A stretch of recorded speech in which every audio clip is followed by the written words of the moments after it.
Order! Order! You are an incorrigible delinquent at times. Behave yourself, man!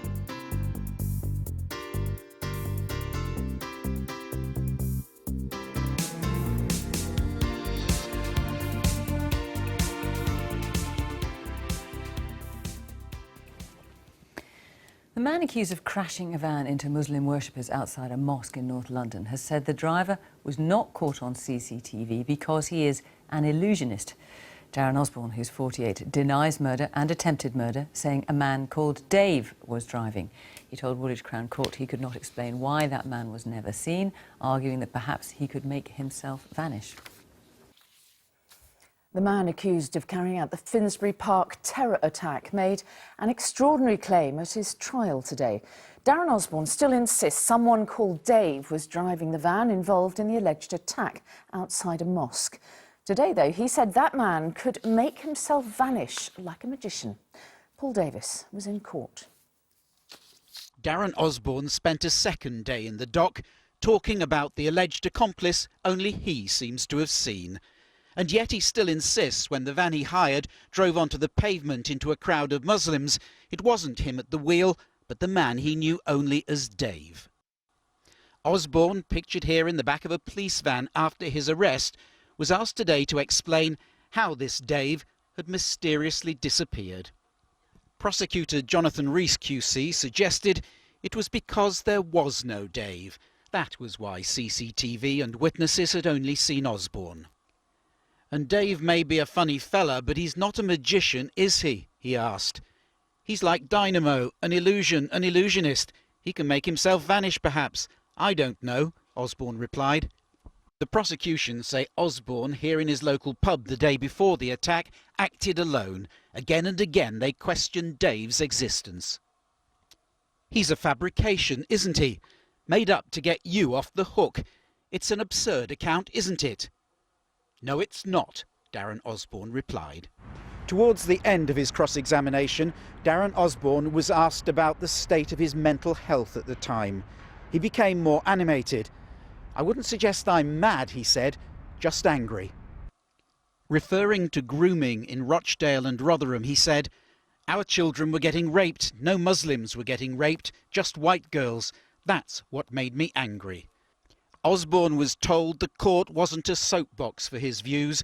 He pleads not guilty to murder, his trial entering its closing stages tomorrow. Paul Davis, ITV News, Woolwich. A man has been found guilty of murder and attempted murder after deliberately driving a van into a crowd of Muslims near a North London mosque last June in an act of terrorism. He killed Makram Ali, who was 51, and injured several others. Darren Osborne from Cardiff was described as a loner who'd become obsessed with Muslims after watching a TV drama and looking at far-right groups online. The 48-year-old told the court he was not mad, but angry. Daniel Sanford reports. It was an act of terror. A large van, its engine revving, smashing into a group of Muslims on a summer night during Ramadan. Those he injured terrified that the driver was going to attack again. There's a few people who were really badly hurt and couldn't move. I thought he was going to kill us. What did you think he was going to kill you with? And maybe gun, maybe knife. This a 999 call made at the time. Hello mate, someone just come with a big van and run over a whole lot of people. A lot of people died. The driver was brought to the ground by the angry crowd.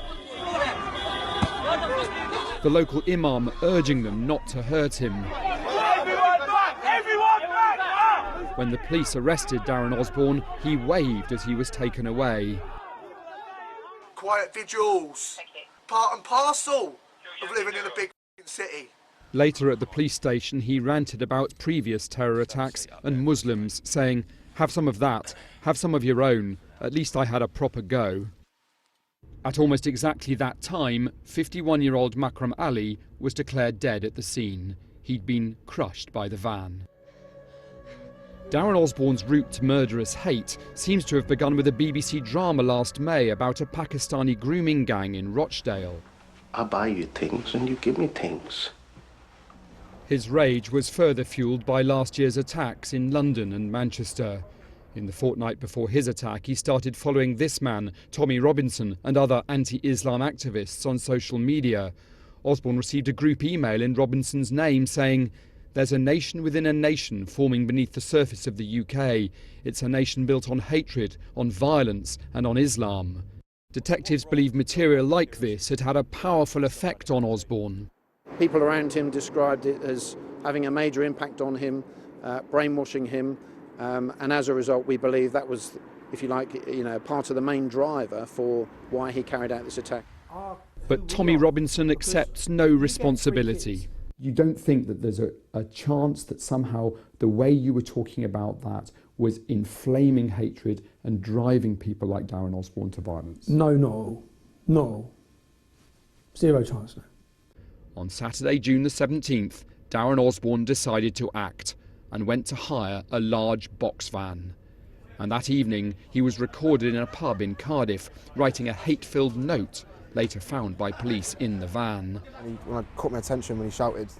Callum Spence was in the pub that night and remembers what Osborne said to him. Terrorists are all bad, they're going to kill terrorists and Muslims. I'm going to take things into my own hands, things like that. The next day, Osborne drove to London, his original target this pro-Palestinian march, where he says he hoped to kill as many Muslims as possible and Jeremy Corbyn. But road closures meant he couldn't get near, so he ended up in Finsbury Park, looking for a mosque. Just after midnight, he came down the Seven Sisters Road, swerving across the bus lane at speed and impacting the group of worshippers just here, his foot hard down on the accelerator. He ran 3 people down, knocking several more to the side, and then smashed into the bollards at the end of the street. His radicalisation complete, he'd achieved his aim: to kill. Mohammed Mahmood, the imam who saved Osborne that night, says his congregation were left fearful. It left people wondering, would there be more? What next? If a car can be turned into a weapon and cause multiple casualties in one go, in an instant, then could this be expected again in the future? The jury rejected Darren Osborne's bizarre excuse that a mysterious man called Dave was driving at the time of the attacks and vanished, and he now joins the growing list of white, far-right terrorists in Britain's prisons. Darren Osborne has never really looked worried throughout this trial. At one point he was asked if he understood how serious the situation was that he was in, and he said he did, but he wasn't really concerned, and he let the court know that he was quite determined to kill as many Muslims as possible. Mrs. Justice Chima Grubb has said that she'll pass sentence tomorrow. Because he's been found guilty of murder, a life sentence is inevitable. The only question remaining what the minimum term will be and whether he will in fact ever be released. Sophie. Daniel, thank you. A far-right extremist who deliberately drove his van into a crowd of Muslims is tonight facing a life sentence after being convicted of murder and attempted murder. Darren Osborne shrugged his shoulders in the dock when a jury found him guilty. He launched his terrorist attack in North London last June after becoming radicalised by online material and a TV programme about the Rochdale abuse scandal. In his trial, he tried to claim a fictitious man he called Dave had carried it out. Here's our security editor, Rohit Katru. Darren Osborne has just carried out a terrorist attack. He's being restrained by the people he had tried to kill. Muslim worshippers who had just finished praying late at night. Osborne was motivated by Islamophobia, and it took jurors less than an hour today to decide that he's guilty. June last year, just before the attack, Osborne was filmed scoping out the location. He would later claim that the driver was not him, but a man called Dave. This footage exposes that as a flimsy fabrication. As a group of worshippers gathered in the street, he struck. This, the 999 call. Yeah, man, he ran over a lot of people died. So, your van? It's a big van, he just ran over everyone when I was calling you on the ambulance. He just turned and ran over everyone. This, the suspect, shackled, shirtless and ranting. The towers go up in flames, don't they? Hey? And they all start marching down the street, get the Tories out. Where were they when Blair invaded Iraq then? When there was a million of them got murdered. They weren't marched up the streets then, were they? I'd love another glass of water, boss. Do you want to just jump up on that seat there for us, mate, and we'll get you one. Just mind your feet. Just have a seat up there for us, mate. The 9 men have been released on bail. The trigger for all this appears to have been a BBC drama about grooming gangs. It inflamed Osborne's Islamophobia. So his response to 3 terrorist attacks was to launch a 4th. Shortly before the attack, a camera captured Osborne writing a note which made his motive clear. This is happening up and down our green and pleasant land. Feral, inbred, raping Muslim men hunting in packs, preying on our children. This will be coming to a town near you soon, he wrote. This was remarkably rapid radicalisation. You think this is a British community, or you might have British Muslims. And during the weeks before the atrocity, Osborne received messages from Tommy Robinson, the founder of the English Defence League. In this case, we're talking 3 to 4 weeks from the initial kind of start, if you like, of radicalisation to actually committing the attack. When we look over the attacks, other terrorist attacks across last year, we've seen lone actors.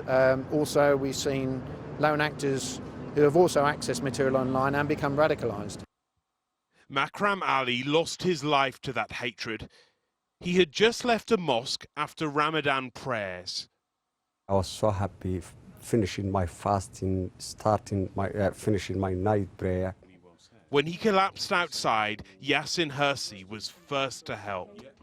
On that time, I was trying to ask, to open some space for him to get fresh air. So as I stood up and said, can you give him a space so he can get fresh air? All I can see is kind of a shadow coming to me, and bang, that's it. Osborne ran over Yasin's leg. About 6 months now, and I'm still suffering really too much pain, still taking a painkiller, disturbing my sleep because of Darren Osborne. Osborne's sister spoke of her shame and of her regret. They've been in our thoughts since day one, and we would like to, as a family, send our wishes to those that were hurt. They were at the wrong place at the wrong time, and Osborne had decided they were the wrong faith. So you say he was radicalised within 3 to 4 weeks. How worried are police about how quick that was? Well, this is certainly one of the most worrying and certainly one of the most defining aspects of modern terrorism. Increasingly, the road towards radicalisation is getting shorter and shorter, and the question for the authorities is how can they intervene over the course of just a few weeks. We've seen it with Islamist extremists before, the 17-year-old who wanted to kill a soldier here in London, also with the Nice attacker who appears to have been radicalised over the course of a few weeks. Now, what's changed? Well, primarily the rise of the internet, the use of social media, which allowed this sort of toxic narrative, which in some cases almost appears to have radicalised people through the background noise. OK, Rohit, thank you. At the time he was caught by a crowd of onlookers, Darren Osborne shouted, "I want to kill all Muslims. I did my bit." Yet he had denied murder and attempted murder in court. Today, it took the jury just an hour to find him guilty. Osborne killed 51-year-old Makram Ali and injured at least 9 others when he drove a rented van into a crowd near one of the most famous mosques in Britain.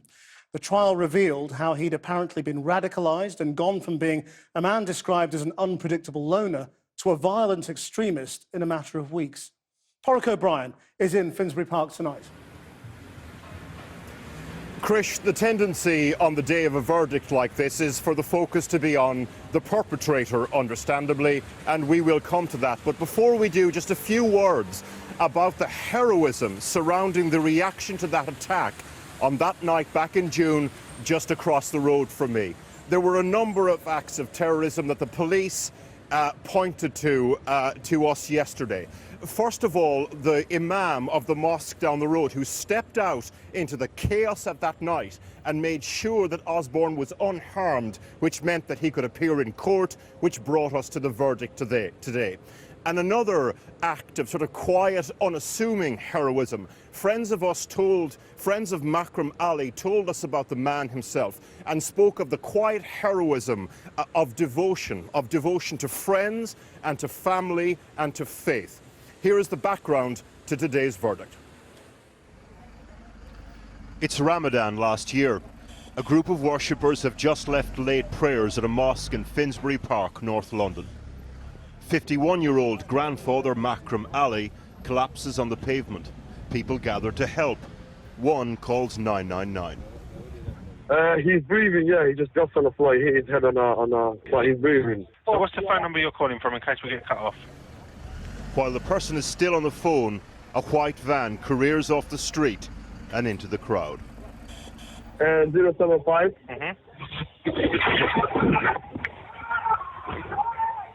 In seconds. Hello? The scene of a medical emergency and people who want to help changes. It's a big van. He's just run over everyone when I was calling you on the ambulance. To a murder scene and a man who wants to terrorise. The driver of the van, Darren Osborne, is restrained. Eyewitnesses said he spoke like he wanted to be martyred for some twisted cause.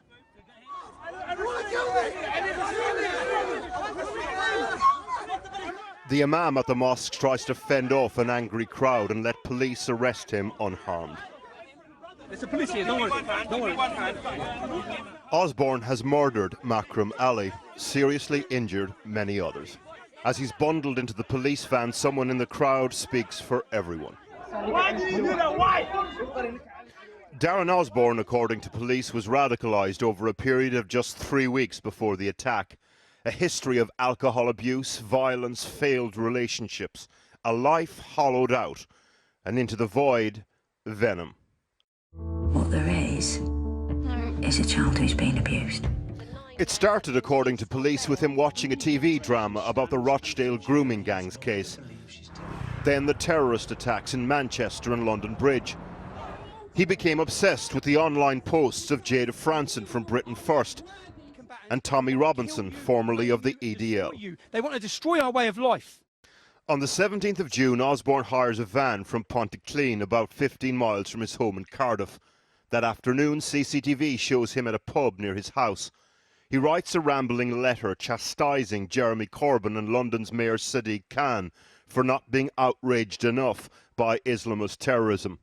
He also references a march through central London. The day after that, he drives to the capital. In court, said he was looking to target Jeremy Corbyn, who he thought would be at a pro-Palestinian Al-Quds march near Grosvenor Square. Late that night, a walking recce around the mosque in Finsbury Park. Soon after this, he murders Makram Ali. Do you want to just jump up on that seat there for us, mate? Although he was charged with murder, in court, prosecution described it as an act of terrorism designed to advance an ideology. The imam, who the police praised for protecting Osborne on the night ahead of his arrest, highlights the similarities between Osborne and that of some Islamist terrorists, even down to the rhetoric of martyrdom.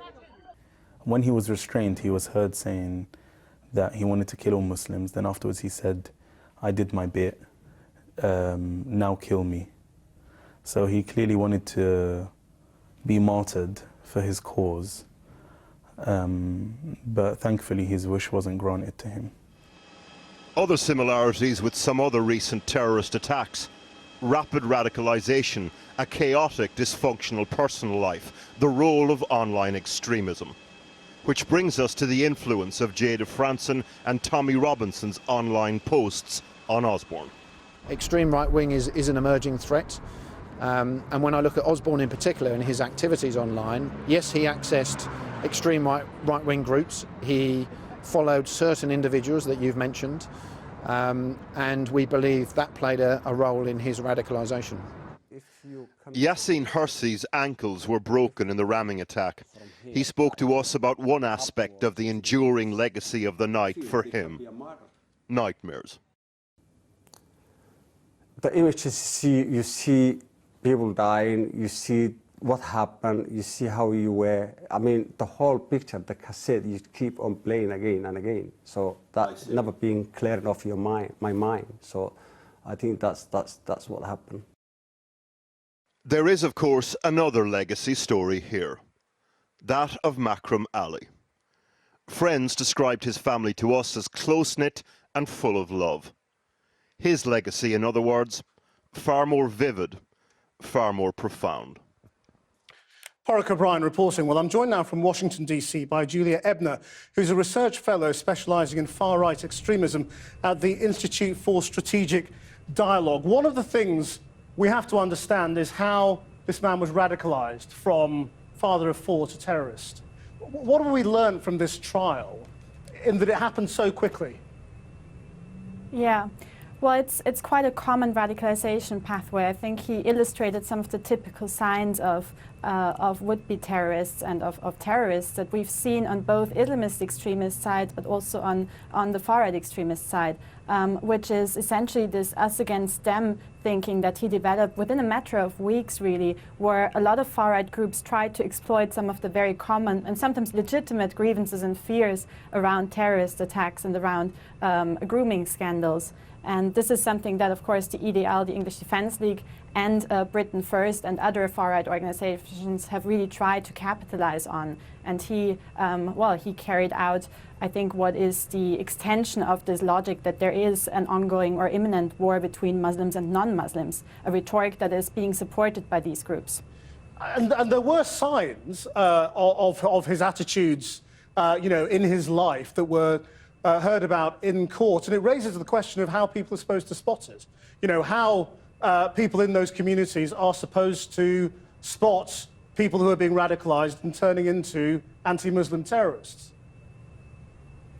Yeah, well, I think it really requires a stronger response, both a more nuanced reporting around around terrorist attacks, around all of these really highly sensitive topics. I think we'd need to have, first of all, nuanced reporting, but also more civil society-led campaigns to counter hate coming from any hate, because really fighting hatred and terrorist attacks with more hate and more terror is simply not going to be the best way for the UK or for any country to go ahead. And I think this is something we also try at the ISD by using initiatives like the Online Civil Courage initiative to really counter some of the hate that we can see online and that might manifest itself offline, by empowering civil society to counter that hate online. Yeah, well, I mean, that's about the process, isn't it, of radicalisation. What I'm talking about is what people are supposed to do. I mean, we often have conversations with Islamist terrorists about what the community was supposed to do, how they were supposed to spot it, how they were supposed to report it. I'm asking the same question about somebody like this man, Darren Osborne, in his community. What should people be looking out for now? Well, I think if you start spouting anti-Muslim hatred, should the people around you call the police? No, I mean, so that's a very difficult balance to strike. But I think there's definitely a need to raise awareness around families and members that might see the signs of radicalization among vulnerable individuals, especially in the aftermath of very traumatizing events such as terrorist attacks, where that is he seemed to be really obsessed with some of the ideas that all Muslims are terrorists, that all Muslims are rapists or pedophiles. I think as soon as these views are being expressed, that is a very clear warning sign that members of his family or of even the friendship circles could be trained to spot in a quicker and better ways. Yeah. Julia Ebner, thank you very much for joining us.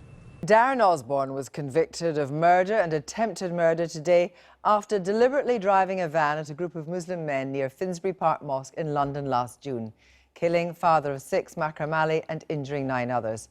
The CPS prosecuted the case as a terrorist offence because Osborne's actions were in order to advance a political purpose. Commander Dean Hayden, head of Scotland Yard's counter-terrorism operation, said the internet had played a significant role in fueling Osborne's hate-filled agenda. The trial heard that far-right material online played a key part in his radicalisation. And in the lead up to the June attack, Osborne has searched online for English Defence League founder Tommy Robinson and Britain's first Jada Franzen and Paul Golding. I'll be talking to Mr Robinson in a moment or two, but first, here is John Sweeney. The final murder of Britain's summer of terror had echoes of the other attacks. A killer radicalised online, a vehicle mowing down pedestrians and, driving it all, hate. The difference was this attack was by a far-right fanatic out to kill Muslims. You're going with him. You're going with him. Holly, you're going with him. Amber, you're going with him too. I'll be back after you. Darren Osborne appears to have found hate after watching this. 3 Girls, a BBC mini-series about systematic child abuse in Rochdale. He went online searching for far-right sites and followed, amongst others, Tommy Robinson, former leader of the English Defence League. In this pub the night before the attack, he wrote a note condemning feral, inbred, raping Muslim men hunting in packs, preying on our children. The court heard evidence that he'd become brainwashed. Darren Osborne, over 3 to 4 weeks on the lead up to the attack, became, in my mind, radicalised. It started with him watching a TV documentary drama in relation to sex abuse in Rochdale. That, we believe, was the catalyst for the start of his radicalisation. Osborne, for his attack, hired a van and drove to London. His plan, it came out in court, was to kill the Labour Party leader at a demonstration. The QC questioned, "Were you hoping that you'd have an opportunity to attack Jeremy Corbyn and kill him?" Osborne replied, "Oh yeah, it'd be one less terrorist off our streets. And if Sadiq Khan had been there, it would have been even better. It would have been like winning the lottery." Osborne couldn't get close to the demonstration and drove around London until he found another target. This is the moment of impact, when he drove into a crowd near the Finsbury Park Mosque. Osborne has now been convicted of murder and attempted murder. 9 people were injured in the attack. So, 7 months on, it's worth noting one other commonality between the fanatics of so-called Islamic State and the far right. In their goal of tearing Britain apart, they've signally failed. John Sweeney, well, as you heard there, police have commented on the speed at which Darren Osborne was radicalised. The court heard he'd been seeking out far-right material online in the weeks before he carried out his attack. Amongst the material he read and saved were tweets from the man known as Tommy Robinson, the former leader of the English Defence League. I spoke to him a little earlier and I asked him if he accepted any responsibility for the radicalisation of Darren Osborne. No, of course I don't. I'm actually insulted that you're asking me that. What I can't understand is the narrative from the media this week. All over every news headline is a picture of me.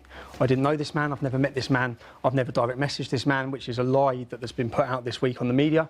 I can't believe that you'd make... Not in the BBC. Yes, on the BBC. Today you called me alt-right, that was a lie as well. But all of the media has said that I sent him direct messages via Twitter. I never have. That's a lie. Complete lie told to the whole country. You work for an alt-right organisation, that's the only thing that's fair to say. No, it's not fair to say. No, right. I don't. I work for a media company in Canada called Rebel Media. Now, the problem I have is that when we're talking about what's radicalised this man, we had 512 people injured and 22 children blown to pieces. We had 48 injured and 9 people murdered. We had 49 injured and 8 people murdered. We had all of this in a 4-week, 5-week barrier. And you'd think what everyone's trying to do is make it down to the fact that Rebel Media sent this man an email inviting him on a silent march. So what he did was, and there was evidence that actually he'd been looking you up on the internet quite a lot, and he had looked at and copied tweets, 2 tweets particularly, and they were on the dashboard. So you had tweeted exactly what you're saying. Where was a day of rage after the terrorist attacks? All I saw was lighting candles. Can I ask and the other one is anger. When a Muslim bombed our kids, we were told not to look back in anger. Yeah. What was the purpose of those tweets? Can I ask you, the first message you just read, are you going to put a screenshot up of that on your screen? Because you've just completely took that out of context. What that was, was after Grenfell happened, far-left organisations were had a day of rage planned. They had leaflets calling for a day of rage. You've got that leaflet because that was part of that tweet, but you've purposely left the leaflet out of it, and you're making it sound like I said, let's have a day of rage. What I was showing people was the hypocrisy in our country that when our children are blown to pieces... in this trial... What you've actually just done is misrepresented the truth of a tweet. That's what you've done on this show on purpose. Anger. When a Muslim bombed our kids, we were told not to look back in anger. What was the purpose of that tweet? Because that tweet was on the dashboard of Darren Osborne's van when he attacked. Why are you not sitting here reading? Darren Osborne wrote the reasons why he done this attack. Why are we not talking about the reasons why he done this attack? Shall I tell you one of the reasons why he done the attack? What he wrote. No, he obsessively looked you up online. That's all I'm saying. Okay, all I'm saying is he wrote, terrorists march through our country today. There was an Al-Quds march. Now, the problem I have is that you're the BBC News and you did not report on that. All I'm saying is, do you accept that there is a lot of hate speech about, and you've condemned that from other people, for example, Anjem Chowdhury, who's now in jail. Do you take any responsibility for that being hate speech? You think that's hate speech? I'm asking. No, do you think that's hate speech? I'm asking you if it's hate speech. No, that's categorically not. It's impossible. You have Muslims in this country, in mosques across this country, calling for the death of homosexuals, calling for the takeover of our country. That's real hate speech. Me saying don't look back in anger, me putting these tweets is not hate speech in any way.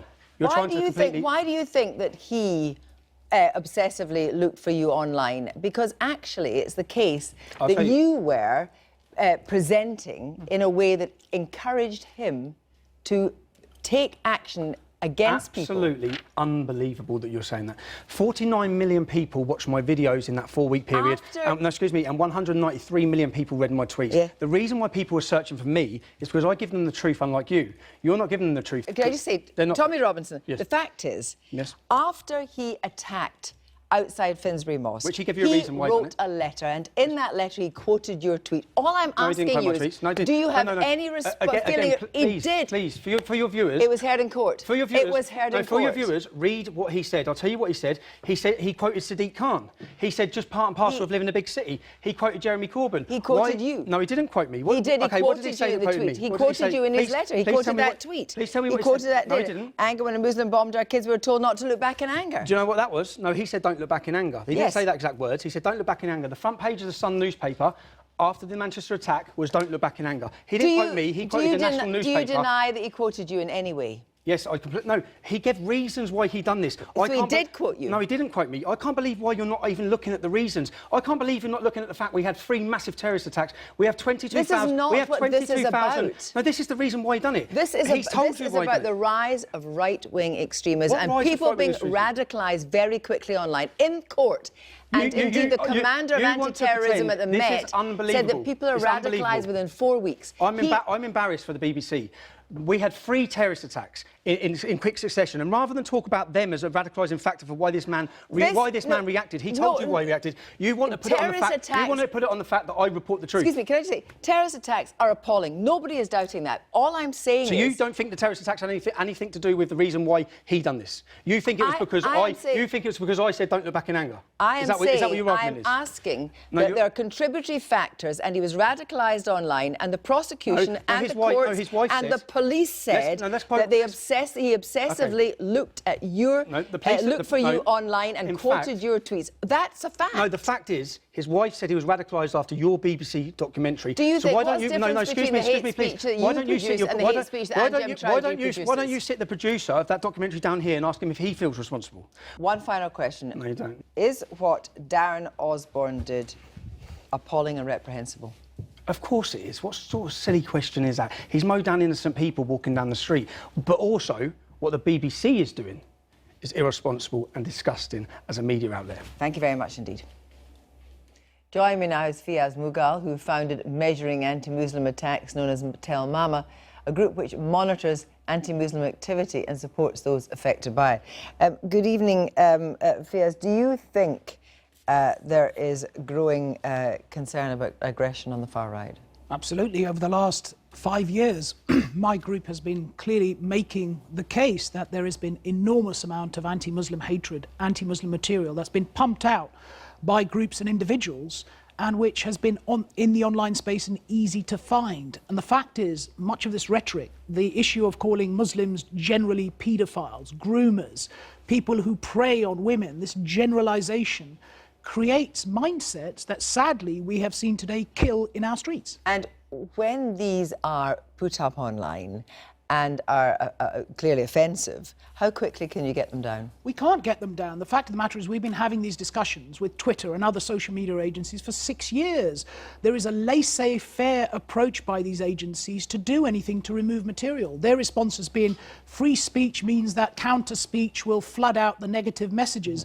They give us this grandiose view which is just completely unrealistic. But of course it would be fair to say there is hate speak, if you want to call it, on both sides of this divide, and it's a horrible thing to say, but you know, it is not all one-way traffic. It's not all one-way traffic. Tommy Robinson is a result of Islamist extremism. This man who promotes division in our country, Tommy Robinson, who has the gall to sit here and say he has nothing to do with issues, is a response to Islamist extremism. So both sides are a problem. But where do you actually see it most? Do you see it in the online space? Do you see it in posters? Do you hear it on the streets?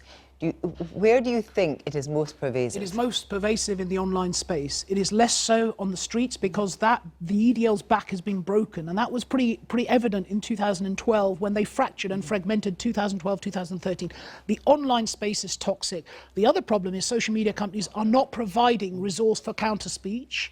And the other fact is they're not listening. And the fact is, and the government have said this before, if they do not take off material that is causing fractures in our communities, there needs to be some redress and some measure to make them change their behaviour. But given that you say that it's been 6 years you've been trying to have some degree of responsibility with online providers, what are the other things you think that you can do to alter the whole atmosphere? Well, to alter it, we need real positive messaging. We need good role models. We need positive images of Muslims who are playing a positive role in our countries consistently. And we need less voices and less oxygen given to people like Robinson and his ilk, who pour out messaging and take no responsibility for the fractures and deep divisions they cause. But those fractures and deep divisions, you get them from all sectors of society, you would agree. Indeed. So therefore, how do you counter it, not just from the far right, but from the far left, from a different religious extremist groups? There's been a lot of work being done on the Islamist side. Believe me, I and many other members of the Muslim community tackle this issue daily on the Islamist side. What we are saying is watch people like Robinson and the fractures he creates. Thank you very much indeed. I've been